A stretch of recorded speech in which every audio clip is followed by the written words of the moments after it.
हमारे भारत में 4 धाम हैं। उत्तर में बद्रीनाथ, पश्चिम में द्वारिकानाथ, पूरब में श्री जगन्नाथ और दक्षिण में श्री रंगनाथ। तो उड़ीसा प्रांत में जो श्री महाप्रभु जगन्नाथ जी हैं वो आज ही के दिन प्रकट हुए, इसलिए आज उनका जन्मोत्सव है। श्री जगन्नाथ जी का प्राकट्य दिवस है। इसलिए हमारे महाप्रभु जगन्नाथ जी साल में 2 ही बार निकलते हैं मंदिर से बाहर, एक तो आज के दिन और एक रथ यात्रा के दिन। आज ठाकुर जी निकल करके आते हैं, पहुंडी करते हुए, चलते हुए आते हैं, ऐसे पूरे झूमते हुए आते हैं। और स्नान बेदी, जो लोग जगन्नाथपुरी गए होंगे उनको पता होगा, स्नान बेदी है ऊपर ही, वहां आकर के ठाकुर जी विराजमान होते हैं।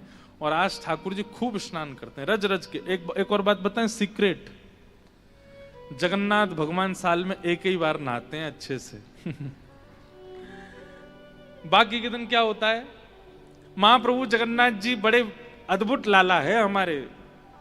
जगन्नाथ जी के सामने शीशा धर देते हैं बड़े बड़े, और शीशा में जब जगन्नाथ जी का प्रतिबिंब आता है, श्री जगन्नाथ जी का जब प्रतिबिंब शीशा में दिखता है, तो पुजारी जी शीशा को ही नवा देते हैं। जय हो जगन्नाथ जी नहा लिए, जय हो बाबा लाला की जय हो। जगन्नाथ जी भी खुश हो जाते, बहुत बढ़िया, शीशा ही कोई नवाओ। तो श्री जगन्नाथ जी का भाव स्नान होता है साल भर। भाव स्नान मतलब उनके श्री विग्रह पर जल नहीं डाला जाता, उनके प्रतिबिंब को नवाया जाता है, क्योंकि दारू ब्रह्म है। दारू ब्रह्म जानते हैं? दारू किसको कहते हैं? लकड़ी को। दारू ब्रह्म है, इस भाव से उनके प्रतिबिंब को स्नान कराया जाता है। लेकिन आज ठाकुर जी का जन्मोत्सव है, आज ठाकुर जी का प्राकट्य दिवस है, तो आज के दिन ठाकुर जी जन्म वेदी पर आते हैं, स्नान वेदी पर आते हैं, और वहां सब पंडा पुजारी मिलकर के महाप्रभु जगन्नाथ जी को खूब नवाते हैं।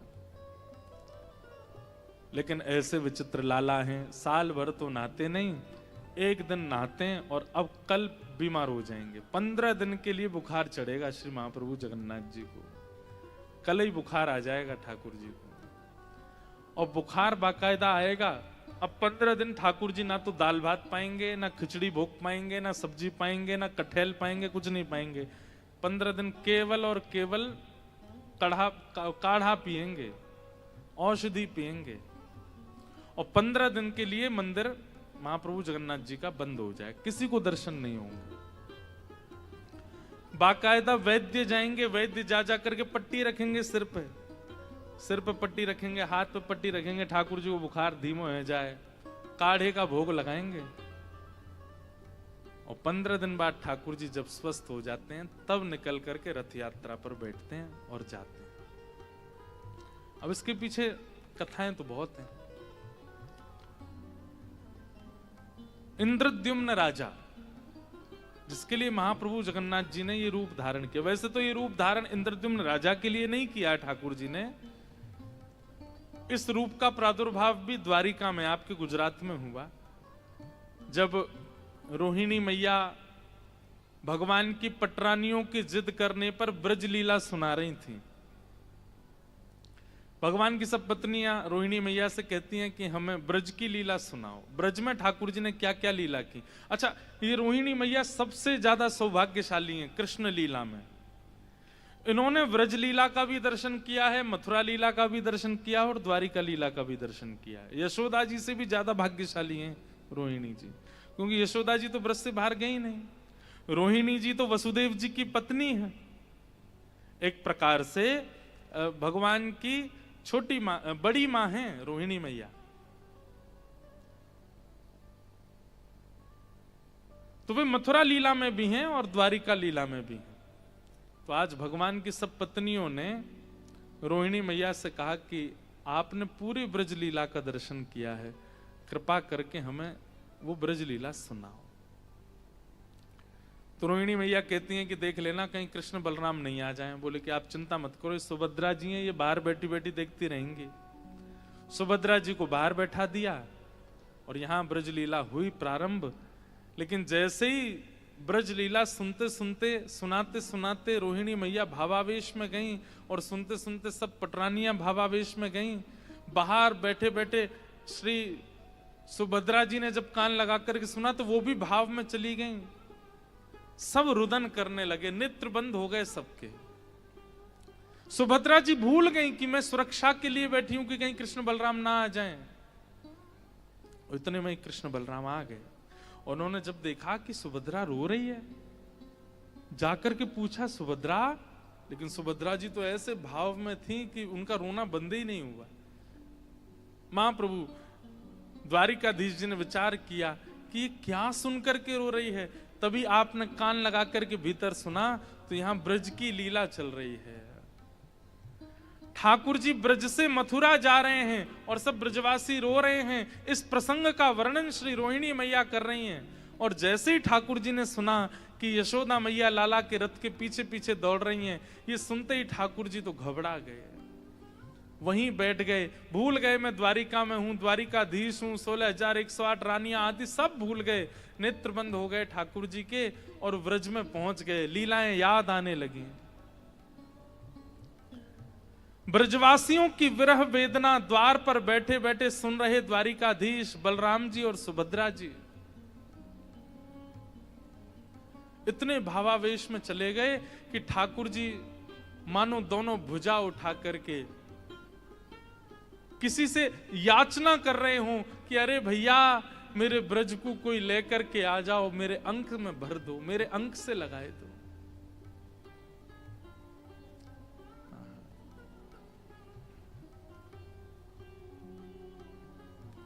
मेरो ब्रज रह गयो है कहीं दूर, मेरी यशोदा मैया रह गई है कहीं दूर। ये ब्रजवासी सब मुझसे दूर रह गए हैं, इन सबन को लाकर के मेरे अंक से भर दो, मेरे अंक से लिपटाए दो। दोनों भुजा उठा करके ठाकुर जी जब रुदन करने लगे तो प्रेम की 10 सीढ़ियां पार कर गए, प्रेम की 10वीं अवस्था पार कर गए। बंधुओं, हम आप सब लोग 1-2 स्थिति ही पार कर पाते हैं। प्रेम का स्वभाव है कि वो विगलित होता है। विगलित मतलब पिघलता है। इसलिए प्रेमी व्यक्ति के नेत्रों से अश्रु गिरते हैं। लेकिन प्रेम की जब 10 अवस्थाएं पार हो जाती हैं तो उसके अश्रु नहीं गिरते, उसका रोम रोम ही अश्रु बनकर के गिरने लगता है। उसका रोम रोम ही एक मोमबत्ती की तरह पिघल जाता है। और महाप्रभु जगन्नाथ जी इतनी वेदना में आ गए, इतने इतने विरह में आ गए द्वारिकाधीश कि उनके हाथ पिघलने लगे, मुख पिघलने लगा, कर्ण पिघलने लगे, चरण पिघल गए, सर्वांगीण अंग पिघलने लगा। जब इस पिघलती दशा को आकाश में बैठे देवताओं ने देखा, नारद जी से कहा, नारद जी जाइए, ठाकुर जी को रोको, नहीं तो संपूर्ण श्री विग्रह समुद्र बन जाएगा। तब नारद जी दौड़ करके आए और आकर के ठाकुर जी को खूब चेताने का प्रयास किया, लेकिन ठाकुर जी चेतना में नहीं आए। क्योंकि प्रेम की 10वीं अवस्था जब पार हो जाती है तो जिसके ऊपर वो अवस्था आई है वो शरीर से कहीं होता है, पर उसकी मन इंद्रियां कहीं और चली जाती हैं। नारद जी के बार बार चेताने पर भी ठाकुर जी जब चैतन्य नहीं हुए, तब नारद जी दौड़ करके भीतर गए और भीतर जाकर के रोहिणी मैया के चरणों में गिर गए। बोले, मैया मैं आपसे प्रार्थना करता हूं, कथा को यहीं विश्राम कर दो। तब रोहिणी मैया शांत हुई। बोले, क्या हुआ नारद? बोले, चलिए बाहर चल के देखिए क्या हो गया। और तभी देखते हैं द्वारिकाधीश श्री कृष्ण की दोनों भुजाएं पिघल गईं, मुख पिघल गया, गर्भ पिघल गया, चरण तो पिघल ही गए। बीच में बैठी सुभद्रा, उनके भी सर्वांगीण अंग पिघल गए और यहां बलभद्र जी के भी अंग पिघल गए। ये दृश्य देखकर के सब द्वारिका के लोग रुदन करने लगे, हमसे अपराध हो गया। चरणों में प्रणाम करके सब क्षमा याचना करने लगे। थोड़ी देर बाद जब द्वारिकाधीश को चेतना हुई, नारद जी बोले, भगवान ये कैसा स्वरूप प्रकट हो गया आपका? द्वारिकाधीश बोले, कोई बात नहीं, अभी मैं पूर्ण रूप में आ जाऊंगा, पुनः व्यवस्थित हो जाऊंगा। लेकिन नारद, पूरे विश्व को बताने के लिए कि प्रेम की अवस्था कैसी होती है, प्रेम का विरह कैसा होता है। ये स्वरूप मेरा कलिकाल में प्रकट होगा, ये स्वरूप मेरा कहीं जाएगा नहीं, ये स्वरूप पुनः कलिकाल में प्रकट होगा और बस उसकी प्रतीक्षा करना है।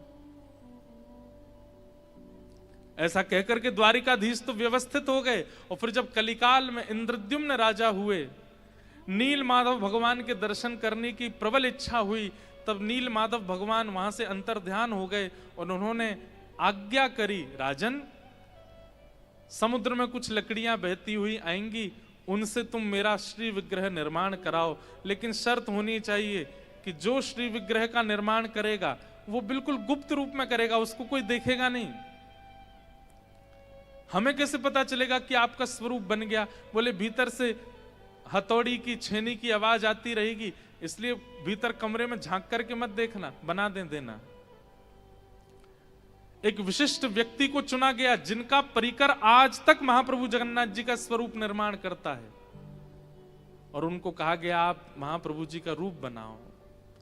उनके चित्त में ठाकुर जी ने द्वारिका में प्रकट हुआ व्रज विरह का स्वरूप प्रकट कर दिया, ऐसा स्वरूप बनना है।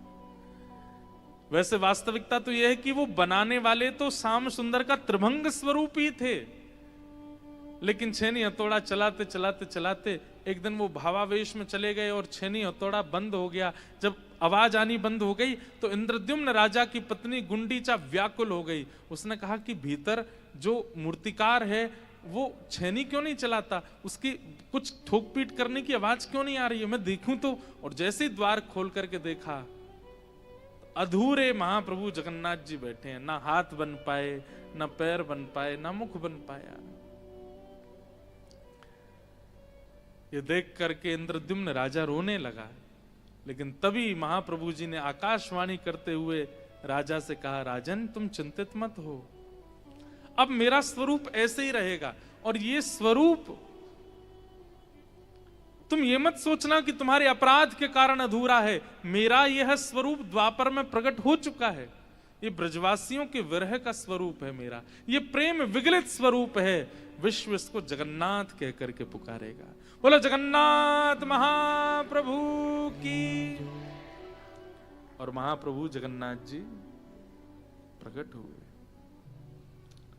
स्नान पूर्णिमा थी, भगवान ने आज्ञा की, राजन ब्राह्मणों को बुला करके लाओ, वेदज्ञों को लेकर के आओ और हमारा जलाभिषेक करो। महाप्रभु जगन्नाथ जी का जलाभिषेक किया। इंद्रद्युम्न राजा और गुंडीचा दोनों जगन्नाथ जी की सेवा करते थे। एक दिन महाप्रभु जी ने इनसे कहा कि कुछ वरदान मांगो, हम तुमसे बड़े प्रसन्न, तुम दोनों कुछ मांग लो। तो इंद्रद्युम्न राजा ने तो ये वरदान मांगा कि मेरे संतान ना हो। देखो कैसा वरदान मांगा कि मेरे संतान ही ना हो। भगवान बोले ऐसा वरदान क्यों चाहिए? बोले भगवान कल को कहीं आपकी सेवा में कोई त्रुटि हुई तो मैं इस बात को सह नहीं पाऊंगा कि मेरे वंश के बालकों ने आपकी अच्छे से सेवा नहीं करी। मैं ये सुनना नहीं चाहता, इसलिए मेरा वंश मेरे तक ही रहे, उससे आगे ना बढ़े। समझ में आई बात? कल को मैं तो प्राण छोड़ दूंगा, लेकिन मैं जिस लोक में रहूंगा वहां से भी आपको देखता रहूंगा, और मुझे अगर पता चला कि मेरे वंश के बालकों ने आपकी सेवा में त्रुटि की तो वो मैं सह नहीं पाऊंगा, इसलिए मेरा वंश ना बढ़े, मैं अंत हूं, क्योंकि मेरे जैसे भाव से आपकी कोई सेवा कर नहीं पाएगा। इंद्रद्युम्न राजा की बात सुनकर के भगवान बड़े प्रसन्न, वाह इंद्रद्युम्न तुम्हारी भक्ति कैसी। अलग अलग बैठे भगवान दोनों पति पत्नी के साथ, एक साथ नहीं पूछा। फिर दूसरी बार इंद्रद्युम्न को भेज दिया, पत्नी को बुलाया, तुम बताओ तुमको क्या चाहिए। पत्नी ने कहा, हे नाथ ऐसी कृपा कर दो एक संतान हो जाए। भगवान बोले, वाह, पतिदेव क्या मांग के गए तुम्हारे? पतिदेव कह के गए हमारे संतान नहीं हो, तुम कह रही हो संतान हो।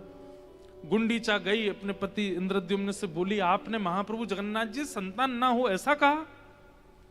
हाँ देवी। क्यों? मैंने तो संतान मांगा। तो इंद्रद्युम्न उल्टा नाराज होगा, तुमने परमात्मा से संसार मांगा, तुमने जगन्नाथ जी से जगन्नाथ जी नहीं मांगे, तुमने पुत्र मांगा। दोनों में थोड़ी नोक झोंक सी हुई। महाप्रभु जी बोले रुक जा रुक जा रुक जा, तुम दोनों क्यों लड़ रहे हो? दुविधा में तुम्हें पड़ गया हूं। पति को संतान नहीं चाहिए, इसको संतान चाहिए, अब कैसे होगा? इंद्रद्युम्न ने बोला नहीं नहीं भगवान, ये मेरी अर्धांगिनी है, इसको मेरी बात माननी, आप हमें संतान मत दीजिए। तो बोले अर्धांगिनी हूं मतलब आधा अंग मैं हूं, तो मैं अपनी इच्छा प्रकट कर सकती हूं। महाप्रभु जी हमें संतान चाहिए। महाप्रभु जी बोले रुक जाओ, नेक तुम दोनों बैठो भैया, थोड़ा हमको सोचने दो क्या करें। तब महाप्रभु जी मंद मंद मुस्काए और बोले गुंडीचा मैया, एक लीला हो सकती है। क्या? कि बालक का जन्म भी ना हो और आपके यहाँ एक पुत्र भी हो जाए। बोले वो कैसे होगा? बोले आपका साक्षात पुत्र मैं ही बन जाता हूं, मैं ही आपका पुत्र हूं, मैं ही आज से आपका पुत्र हूं, आप मुझे पुत्र मान लीजिए। गुंडीचा मैया के मन में प्रसन्नता तो बहुत हो गई, इंद्रद्युम्न तो नाचने लगा, महाप्रभु जगन्नाथ जी हमारे पुत्र बन गए। लेकिन गुंडीचा के मन में आया आप इतने विशाल हो, मैं गोद में कैसे खिलाऊंगी आपको? माँ का तो सुख होता है वो गोद में बैठाए, अपने हाथ से खवाए, अपनी गोद में दूध पिलाए, बालक को गोद में लेकर के डोले। महाप्रभु जी बोले माँ,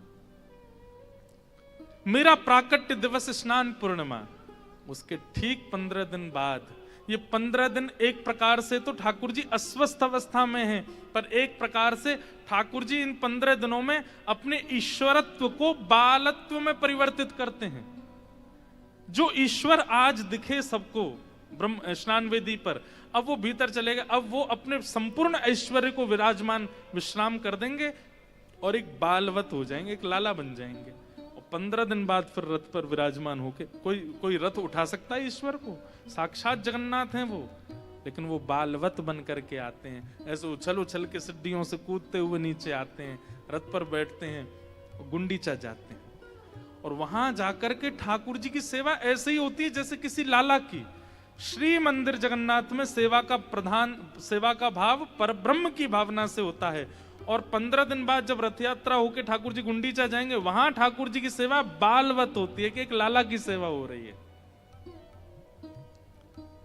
और महाप्रभु जी ने कहा मैया, साल भर तो मैं आपका लाला विश्व कल्याण के लिए श्री मंदिर में रहूंगा, पर ये स्नान पूर्णिमा के 15 दिन बाद मैं रथ पर आरूढ़ होकर के जगन्नाथपुरी आऊंगा, गुंडीचा आऊंगा, और वहां आकर के एक बाल भाव से आप मेरी सेवा करना। तो वहां पर सामग्री भी ऐसे पवाई जाती है ठाकुर जी को जैसे किसी बालक को पवा रहे हों, दूध भी ऐसा। वहां की प्रसादी में और श्री मंदिर के प्रसादी में बहुत अंतर होता है।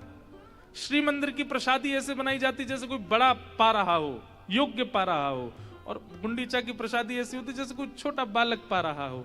उसमें सामग्री भी, नमक मिर्च भी इतना कम डाला जाता है कि नन्हे बालक के हिसाब से सेवा होती है जगन्नाथ जी की। तो आज वो विशिष्ट दिन है जिस दिन पूरे विश्व का कल्याण करने वाले महाप्रभु जगन्नाथ जी प्रकट हुए। बोलो जगन्नाथ महाप्रभु की जय। ऐसे महाप्रभु जगन्नाथ ज्येष्ठ पूर्णिमा के दिन धराधाम पर आए और उनका प्रादुर्भाव हुआ। तो ऐसी भावनाएं हैं, ये सब जल क्रीड़ा, जल भाव के सब नियम हैं।